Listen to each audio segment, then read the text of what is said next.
এই ছেলে, তোমার বাপকে নিয়ে কথা এসেছে, তোমার বাপের বিবাহ করা ঠিক হয়নি, বিবাহ করলে ক্ষমতা লাগে। শোনো, আমার কথাকে তুমি মূল্যায়ন করার চেষ্টা করো। আমি তোমাকে পরামর্শ দিয়েছি, তোমার বাপের জমিদারি আছে, বড় ব্যবসা করো। টাকা কম আছে, কলা বিক্রি করে খাও। তার চেয়ে টাকা কম আছে, চকলেট বিক্রি করে খাও। যদি চকলেট বিক্রি করে খাওয়ার টাকা না থাকে, তাহলে মানুষের বাড়িতে কাজ করে খাও। যদি মানুষের বাড়িতে দোকানপাটে কাজ করে খেতে না পারো, তাহলে ভিক্ষা করে খাও। ভিক্ষা করা টাকা দিয়ে চাউল কিনে ভাত খেয়ে ইবাদত কবুল হবে। শোনো, আমি ভিক্ষা করতে বলিনি, এটা শেষ স্তর। ভিক্ষা করা টাকা দিয়ে চাউল কিনে ভাত খেয়ে ইবাদত কবুল হবে। শোনো, ভিক্ষা করা টাকা দিয়ে চাউল কিনে ভাত খেয়ে ইবাদত কবুল হবে। যৌতুকের টাকা দিয়ে চাউল কিনে ভাত খেয়ে ইবাদত কবুল হবে না। নাপিতকে ঘর ভাড়া দিয়েছ, ওই টাকা দিয়ে চাউল কিনে ভাত খেয়ে ইবাদত হবে না। নাপিত দাড়ি চাঁচে। এদেশের কোন ব্যাংকে চাকরি করে সেই টাকা দিয়ে চাউল কিনে ভাত খেয়ে ইবাদত কবুল হবে না। তুমি ধর্মকে পাগল মনে করো না কিছু। শোনো, কোন এনজিওতে চাকরি করে সেই টাকা দিয়ে চাউল কিনে ভাত খেয়ে ইবাদত কবুল হবে না। 1450 বছর পূর্বে তিনি বলেছেন, একটা লোক বিপদে পড়েছে, মাঠে আছে, বাইরে আছে, বিপদে পড়ে হাত তুলে আল্লাহর দরবারে প্রার্থনা করছে। মাতামু হারামুন, তার খাদ্য আছে হারাম। মালবাসু হারামুন, তার পোশাক আছে হারাম। মাশরাবু হারামুন, তার পানি আছে হারাম। গসিয়া বিল হারামে, তার জীবিকা নির্বাহ হারাম। আন্না ইস্তাজাল্লাহু, তার দোয়া কি করে কবুল হতে পারে? তার ইবাদত কবুল হবে না, তুমি মনে রেখো। শোনো, তোমার বাপকে বলছি, শোনো, তোমার বাপ তোমাকে আর তোমার বোনকে, ছেলে মেয়েকে লালন পালন করবে বাপের জমিদারি দিয়ে। যদি সম্ভব না হয়, তোমার বাপ ছেলে মেয়েকে লালন পালন করবে কলা বিক্রি করে। যদি সম্ভব না হয়, তোমার বাপ ছেলে মেয়েকে লালন পালন করবে চকলেট বিক্রি করে।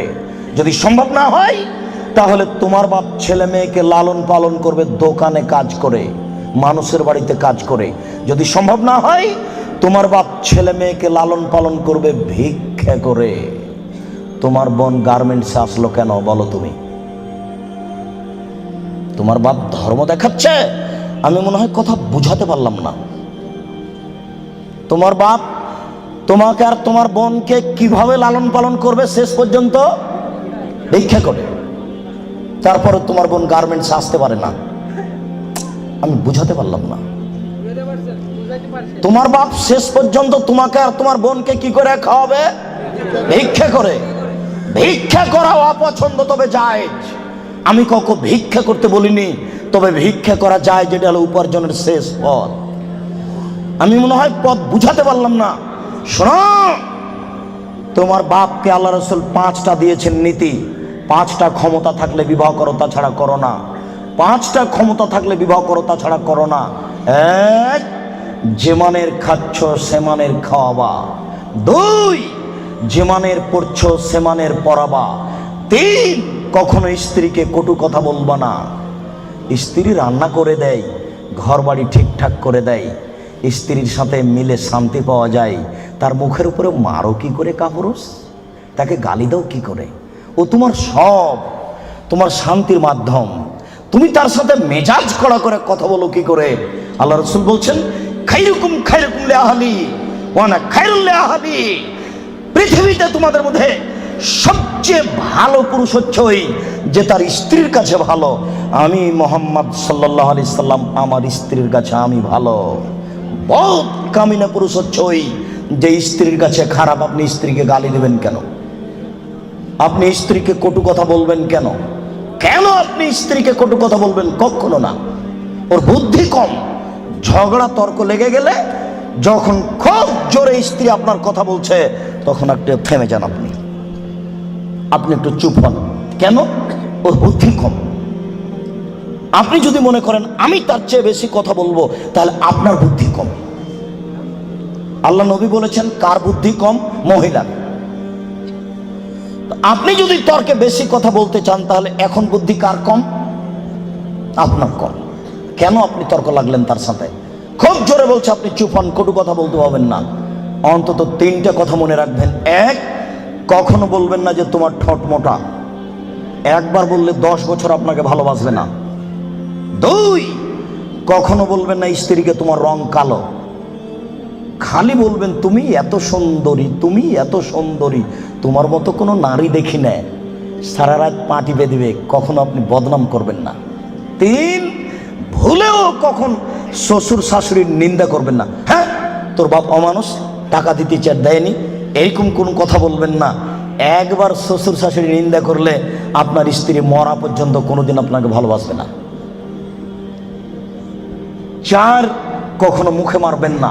5, ওলা তাতরো খাইল্লা ফিল বাইতে, আপনার স্ত্রীকে নিজের বাড়ি ছাড়া কোথাও থাকতে দিবেন না, কোথাও যেতে দিবেন না। আপনার স্ত্রী খালার বাড়ি যেতে পাবে না, নানির বাড়ি যেতে পাবে না, ভাবির বাড়ি যেতে পাবে না, মায়ের বাড়ি যেতে পাবে না। যাই যদি জরুরি কারণে, তাহলে আপনাকে সাথে যেতে হবে। 3 দিনের বেশি আপনার স্ত্রী আপনার শ্বশুর বাড়ি থাকতে পাবে না। 3 দিনের বেশি যদি আপনার স্ত্রী থাকে, তাহলে খাওয়া খরচ দিতে হবে। তোমার স্ত্রী চাচির বাড়ি যেতে পারে না, তোমার স্ত্রী দোকানপাট আসতে পারে কি করে, বাজার করতে পারে কি করে? কাপুরুষ, ধর্মকে পাগল পেয়েছ? বোকা মহিলা, তোমার স্বামী কি মারা গেছে? তোমার বড় ছেলে কি মারা গেছে? তোমার বড় ভাই কি মারা গেছে? বেশরমা মহিলা, তুমি জাতিকে পাপী করে, তোমার অঙ্গ প্রত্যঙ্গ জাতিকে দেখিয়ে, জাতিকে জাহান্নামের দিকে ঠেলে দিয়ে তুমি নিজেকে শিক্ষিত মনে করো না। ভুল হিসাব, তোমার বিদ্যাকে কবর দিতে এসেছি, তুমি মনে রেখো। তোমার মুখ দেখলে পাপ হয়, তোমার হাত দেখলে পাপ হয়, তোমার পা দেখলে পাপ হয়, তোমার শরীর দেখলে পাপ হয়, তোমার চুল দেখলে পাপ হয়, তোমার গোটা দেহটাই হচ্ছে অন্যের জন্য পাপের বস্তু। শোন এই ছেলে, তোমার বাপ তোমার বোনকে দিয়ে জাতিকে পাপী করে তোমার বাপ যেন তাহাজ্জুদ পড়ে জান্নাত কিনতে না চাই, বলে গেলাম তোমাকে। আর তোমার বোনকে বলে গেলাম, তোমার বোনের সাথে আমার অনেক কথা আছে, তোমার সাথে কথা আছে। তুমি এক পায়ে হলে দাঁড়িয়ে থাকো, এক একটা বাক্যকে তুমি মনে করবে 1 কোটি টাকা মূল্য, তাহলে তুমি আজকে কথা মূল্যায়ন করতে পারবে। আবারও বলে যাচ্ছি, তোমার বোন জাতিকে পাপী করে নিজেকে যেন শিক্ষিতা মনে না করে। এই ছেলে, তোমার বোন জাতিকে পাপী করে যেন নিজেকে শিক্ষিতা মনে না করে। ও শিক্ষিতা নয়, ও বন্য, ও বর্বর, ও অসভ্য, ও অশিক্ষিতা। তোমার বোনকে যদি আমি বন্য অশিক্ষিতা প্রমাণ করতে না পারি, আমি জাতির সামনে বক্তব্য দেব না। তোমাকে বক্তব্যের সূচনাতে আর একটা কথা বলে যাচ্ছি, শোনো। আবু হুরায়রা রাদিয়াল্লাহু তাআলা আনহু বলেন, সিনফানে মিন উম্মতি ফিন্নার, আমার উম্মতের 2 শ্রেণীর মানুষ জাহান্নামে যাবে, লাম আরাহুমা, আমি তাদের দেখিনি।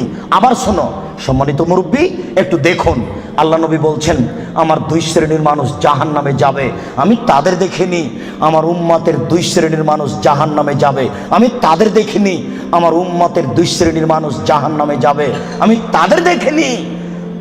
তার 1 শ্রেণীর মানুষ তুমি, আর 1 শ্রেণীর মানুষ তোমার বোন। তোমার বাপকে প্রথমে নাকচ করেছি, প্রথমে বলেছি 3 শ্রেণীর মানুষ জান্নাতে যাবে না, মনে আছে কি? 3 শ্রেণীর মানুষ জান্নাতে যাবে না, তার মধ্যে তোমার বাপ আছে। এবার তোমাকে নাকচ করছি, তারপরে তোমার বোনকে নাকচ করার পরে আলোচনা করব। শুনুন, রাসূল সাল্লাল্লাহু আলাইহি ওয়াসাল্লাম বলেন, আমার উম্মতের 1 শ্রেণীর মানুষ হবে মাহুম সিয়াতুন, তাদের হাতে থাকবে লাঠি, কাজনাবিল বাকারে, গাভীর লেজের মতো। আমার উম্মতের 1 শ্রেণীর মানুষ হবে, তাদের হাতে থাকবে লাঠি গাভীর লেজের মতো। গাভীর লেজের মতো মানে একদিক মোটা একদিক চিকন। গাভীর লেজের মতো মানে একদিক মোটা একদিক চিকন। আমার উম্মতের 1 শ্রেণীর মানুষ হবে, তাদের হাতে থাকবে লাঠি গাভীর লেজের মতো, এজরে মুনাবিহা, তারা তা দিয়ে মানুষকে মারবে। এই ছেলে, তুমি ঢাকা বিশ্ববিদ্যালয়ে ভর্তি হয়েছো, তোমাকে দেখছি তুমি লাঠি নিয়ে ছুটে যাচ্ছ, তোমার আগে আগে কিছু লোক পালিয়ে চলে যাচ্ছে, তোমার হাতে লাঠি। কাপুরুষ, তুমি এখানে কি বিদ্যা শিক্ষা অর্জন করতে এসেছো? তুমি চোর, তুমি ডাকাত, তুমি শয়তান, তোমার ভিতরে এই বিদ্যা রয়েছে। তোমাকে যদি আমি মূর্খ প্রমাণ করতে না পারি, আমি জাতির সামনে বক্তব্য দেব না। তোমার হাতের কাল লাঠি, তুমি বলো, তুমি এসেছো চাঁপাইনবাবগঞ্জ থেকে পড়াশোনার জন্য, তোমার হাতে কেন লাঠি? কি দেখাতে চেয়েছো তুমি বলো? মুসলিম, মুসলিম মানে আম গাছে জাম ধরতে পারে, ধরে না, অমাবস্যার রাতে চাঁদ উঠতে পারে, উঠে না। শুঁয়ের ছিদ্র দিয়ে লাঙ্গলের ফাল ঢুকতে পারে, ঢোকে না। শুঁয়ের ছিদ্র দিয়ে লাঙ্গলের ফাল ঢুকে যেতে পারে, আম গাছে জাম ধরে যেতে পারে, অমাবস্যার রাতে চাঁদ উঠে যেতে পারে, এগুলো ঘটে যেতে পারে। যেই কথা বলছি সেই কথাতে সন্দেহ আছে বলে কিয়ামত পর্যন্ত চেষ্টা করলে সরিষা ঢোকানো যাবে না। যা বলছি তাই থাকবে, তার নাম মুসলিম। তোমার হাতে কেন লাঠি? তুমি জাহান্নামী। এই কথা মুহাম্মদ সাল্লাল্লাহু আলাইহি সাল্লাম 1450 বছর পূর্বে বলেছেন। তোমার কথা শেষ করলাম, এবার তোমার বোন। দেখো, আমি অনুবাদক। দেখো তো, মনে হচ্ছে যে তোমাকে আর তোমার বোনকে আর তোমার মাকে দেখে দেখে আল্লাহ নবী বলছেন, অথচ আল্লাহ নবী বলছেন যে ওরা জাহান্নামী, ওদের আমি দেখিনি। ওরা জাহান্নামী, ওদের আমি দেখিনি। ওরা জাহান্নামী, ওদের আমি দেখিনি। 2, নিসাউন, মহিলা, কাসিয়াতুন, কাপড় পরে থাকবে, আর এতুন, উলঙ্গ। দেখো তো তোমার বোনের সাথে মিল খাই কিনা। আমি আবার অনুবাদ করি। নিসাউন, মহিলা, কাসিয়াতুন, কাপড় পরে থাকে, আর এতুন, উলঙ্গ। কাপড় পরে উলঙ্গ হয় এ কথা মুহাম্মদ সাল্লাল্লাহু আলাইহি সাল্লাম বলছেন। তুমি এখন বুঝো সেটা কেমন। তুমি দেখতে পাও না? একটু আগে সূচনাতে বললাম, তোমার বোনের গেঞ্জি জাতীয় পায়জামাটা তুমি দেখো না, তোমার বাপ দেখে না।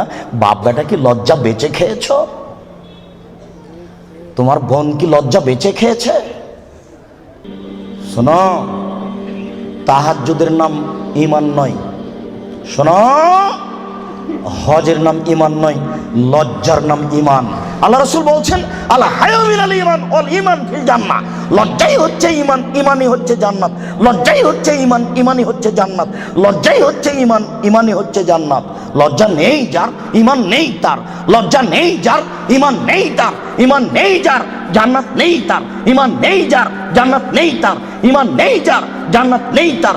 লজ্জা নেই যার, ঈমান নেই তার। আমি অনুবাদক।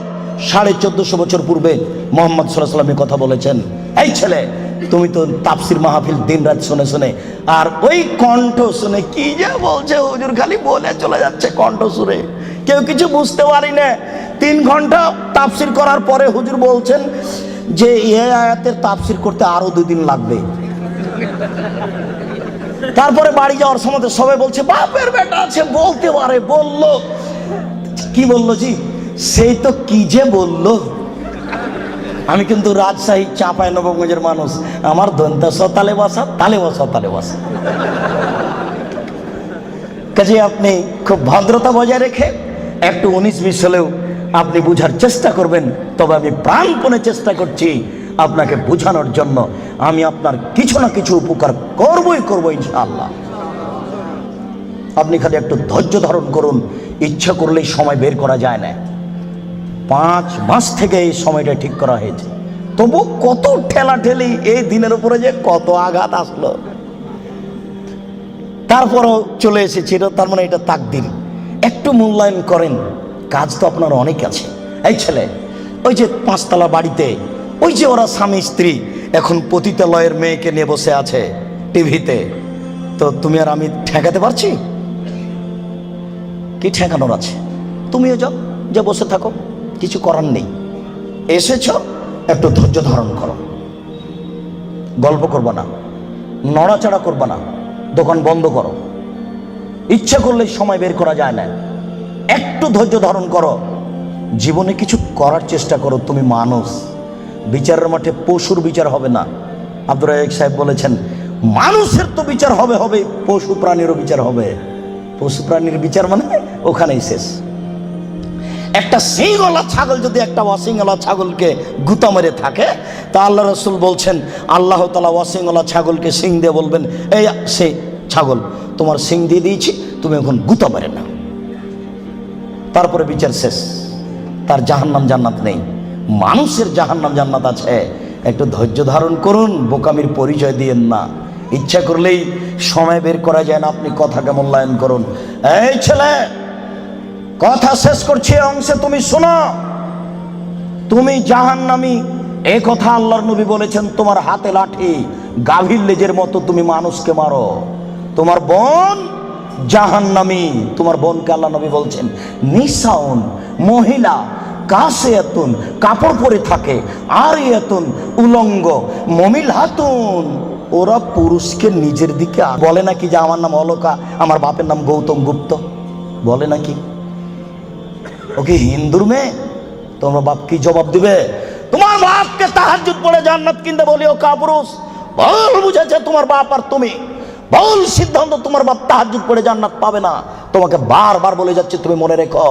তোমার বোন এখনো ঠোঁটে লিপস্টিক দিয়ে বাজারে ঘুরছে, ঢাকা শহরে এভাবে ঘুরতে হবে কে বলেছে? তুমি ধর্মকে পাগল পেয়েছো। তোমার বাপের তাহাজ্জুদকে তুমি তুলে রাখো, তোমার মায়ের কোরআন তেলাওয়াতকে তুলে রাখো, তোমার বোনের বিদ্যাকে কবর দিতে এসেছে, তুমি মনে রেখো। শোনো, তোমার বোন মানুষকে নিজের দিকে আকৃষ্ট করে, মাইলাতুন, সে নিজেও পুরুষের দিকে আকৃষ্ট হয়। বাড়িতে ছিল ভালোই ছিল, বাজারে বের হয়েছে বিকাল 3টেই, রাত 9টায় যাবে। হাঁটার সময় কেন জানি কেমন কেমন করে, কেন জানি আনছান আনছান করে, একবার ডান দিকে যায়, একবার বাম দিকে যায়, একবার মাথার চুল নাড়ে, একবার হাত হিলায়, কেন জানি কেমন কেমন করে, কেন জানি আনছান আনছান করে।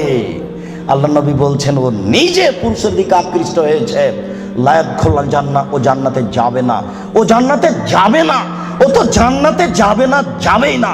ওয়ালা ইয়াজিদনা রিহা, সে জান্নাতের গন্ধ পাবে না। হাই না রিহা তু জাদমিন মাসিরাতে কাদা বা কাদা, এই জান্নাতের গন্ধ পাওয়া যায় 1 বছরের দূরত্ব পথ থেকে। এটা জান্নাত। এখানে একটা দ্রুতগামী ঘোড়া দৌড়াতে আরম্ভ করেছে, 1 বছর দৌড়িয়ে যত পথ যাবে, ওই পথের মাথাতে যদি কেউ দাঁড়াই তাহলে ও জান্নাতের গন্ধ পাবে। তোমার বোন জান্নাতে তো যাবে না, যাবেই না, জান্নাতের গন্ধও পাবে না। বলে রাখলাম আমি অনুবাদক।